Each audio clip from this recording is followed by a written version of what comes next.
Bismillahirrahmanirrahim. Zuciya da ƙwanji. Babi na 13. Yaya za ki nemi tona mana asiri a wajen da za a yi mana dariya, alhalin muna zaman mu lafiya ba tare da wani ya san tsakaninmu ba? Da nata hucin ɓacin ran ta ce, to wannan kusancin da ka yi min na meye? Don me za ka durƙushe a gabana haka? Sakar min hannu. Ya girgiza mata kai yana ƙoƙarin shigar da idonsa cikin nata. Abin da kika rasa kenan, shi yasa kike son fitinata da zafin kai. Ga shi na ji na gani ba na son damuwarki.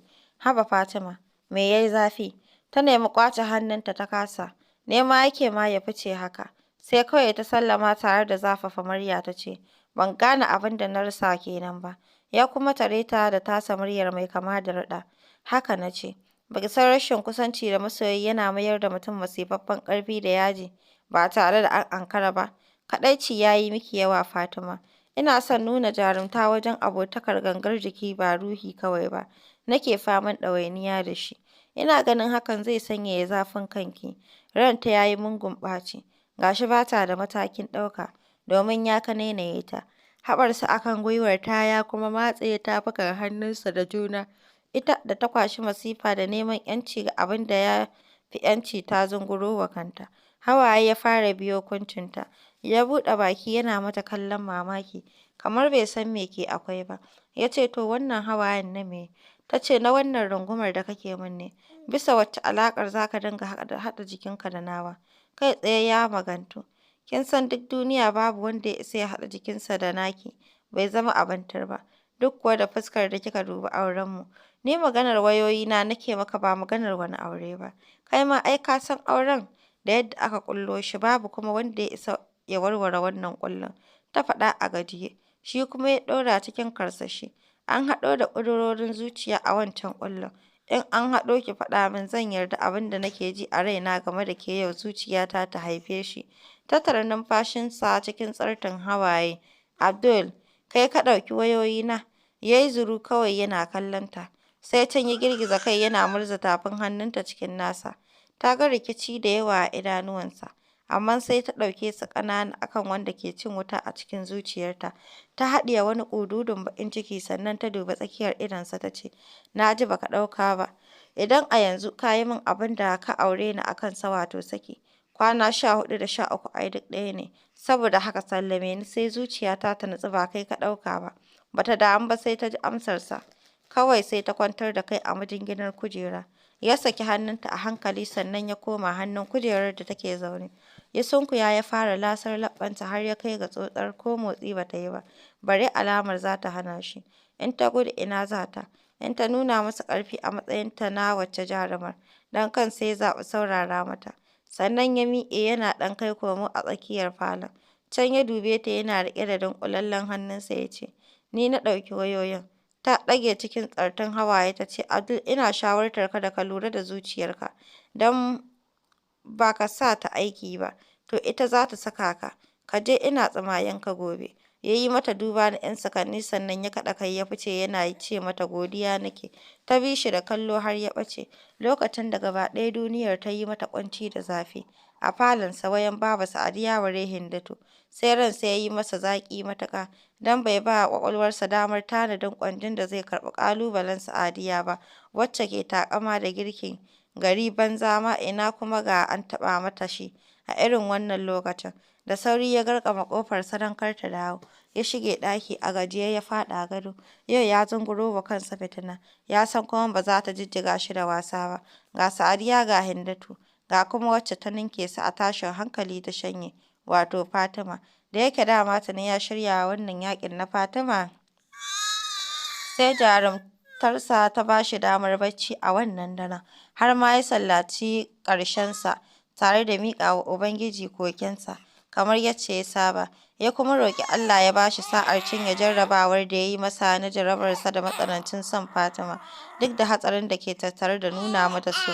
Da ya dawo masallaci ma sai ya ƙara mayar da ƙofar ɗakinsa ya rufe, har ƙarfe 9 bai motsa ba. Sa'adiya ma da ta gaji da jira ta kwaso masifarta ta biyo shi. Yana jin ta yi lif ta ƙaraci bugunta ta kuma shaƙar wani ƙullacin ta koma. Cikin sanda ya murgina a gado ya ce, duk abin da za ki yi na daɗi ne, 'yar nan. Har 12 bai motsa ba. kasancewar Lahadi ce tare da cewar ko su Sa'adiyar bai sallama da maganar gida ba, bare ita uwar gayyar da sai ya girka ya kusa ba ta a baki. Kwatsam sai ga kiran wayar kawun Fatima.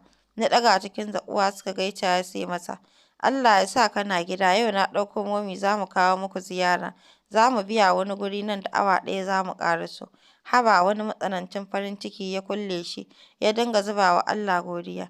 Babu shiri ya faɗa wanka cikin sanda ya fice daga gidan ya siyo masa abin motsa baki don neman adalci sai ya haɗo da su Sa'adiya.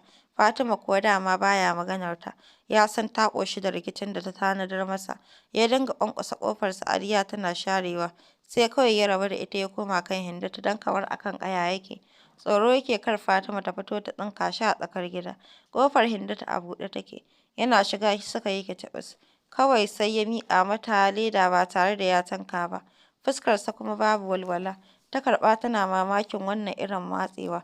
Yana fita ya ga Sadiya a ƙofar ɗakinta tana cika tana batsewa, sai ya kamar bai san tana yi ba. Ya yi fuska ya nufe ta yana cewa, mai ya faru da tsakar ranar nan kika garkama ƙofa? Kuma don neman fitina kina ji na ina bugu kika share ni. Sai ta rasa ma abin da za ta ce masa ta tsaya tana kallon wannan ƙarfin hali. Bai bar ta haka ba sai ya miƙa mata nata kasan yana cewa, ki zo ki ɗan gyara min falon can baƙi zan yi. Ta karɓa a fusace ta shige ɗaki tana cewa, sai ka yi kiran wacce ka kai wa kwanan nawa ta zo ta gyara maka.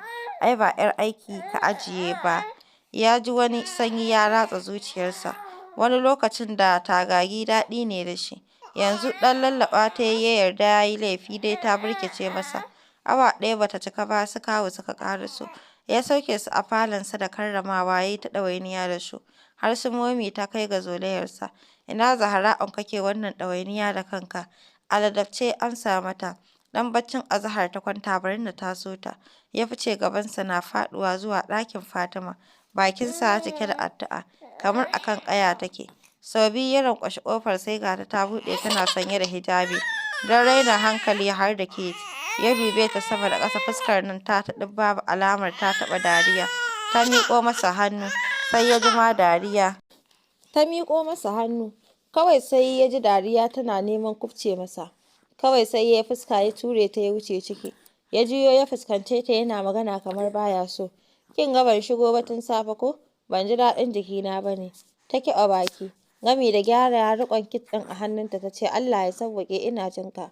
Ya share abin da take nufi cikin nuna kulawa ya ce, kin ci wani abin? Ta ƙara ɗaura fuska ta ce, idan na ƙarasa gida na ci. Ya murmushi yana ɗan ja da baya yana kallon ta a kaikaice. Fatima rigima ko? To an yi rashin sa'a yau gidan sun riga ki zuwa kuwa da Momi sun kawo mana ziyara. Suna falo na. Alamun tsoro suka bayyana a fuskarta. Kawai ta jefar da kit ɗin ta dafa ƙirji ta ce, na shiga uku yanzu Abdullahi tona mana asiri za ka yi?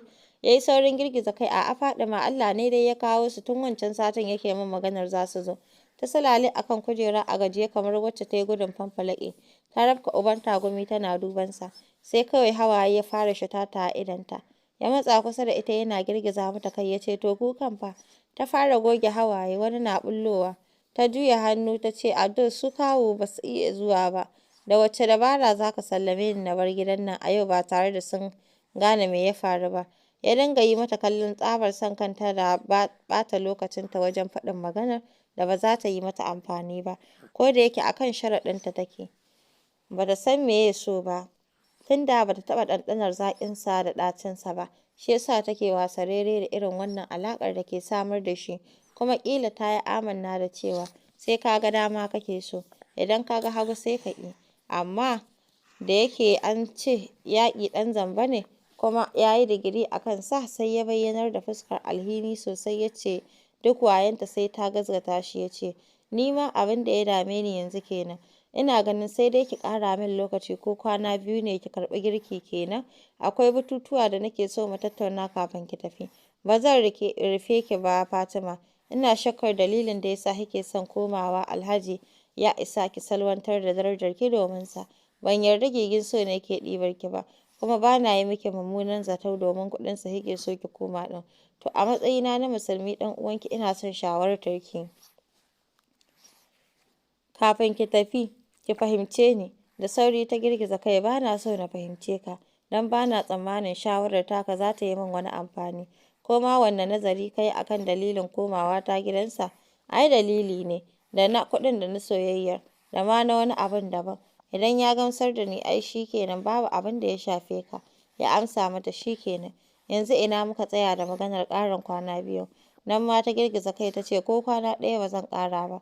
Idan kuwa na ƙara to sai ka dawo min da wayoyina. Kawai sai ya haɗa rai ya nufi ƙofa ya kuma watsa zancen da suke a kwandon shara. Ya ce ki zo ku gaisa da su kawu.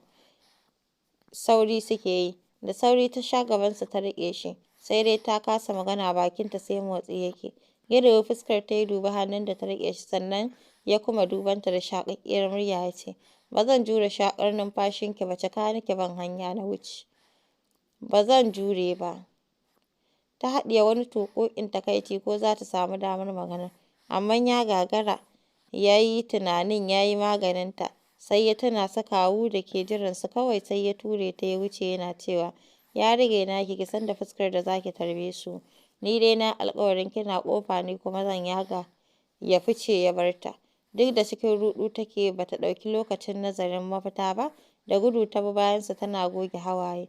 Sai ya tsaya ta a hanya ya dinga goge mata hawaye da rigarsa. Bai damu da cewa fara ce rigar tasa ba. A ƙarshe ya rungume ta a ƙirjinsa yana faɗa mata kalaman rarrashi. Ki kwantar da hankalinki, ki sauƙaƙa wa kanki damuwa Faɗima.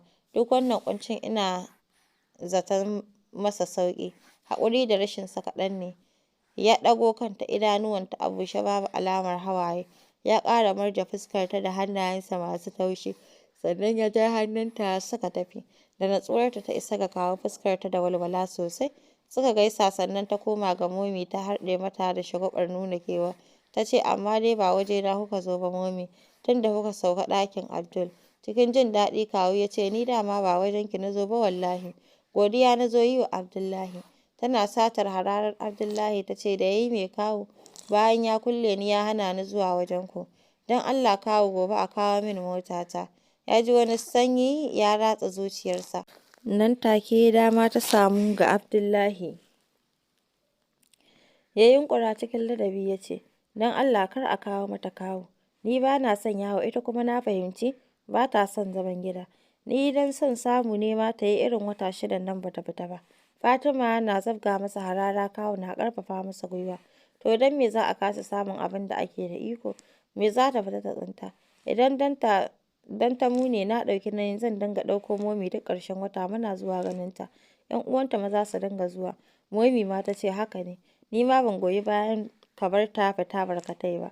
Idan ma ta kama ka haƙura da wata sabgar taka ka kai ta ku dawo tare. Sannan ka sanya ido sosai akan masu zuwa gidanka.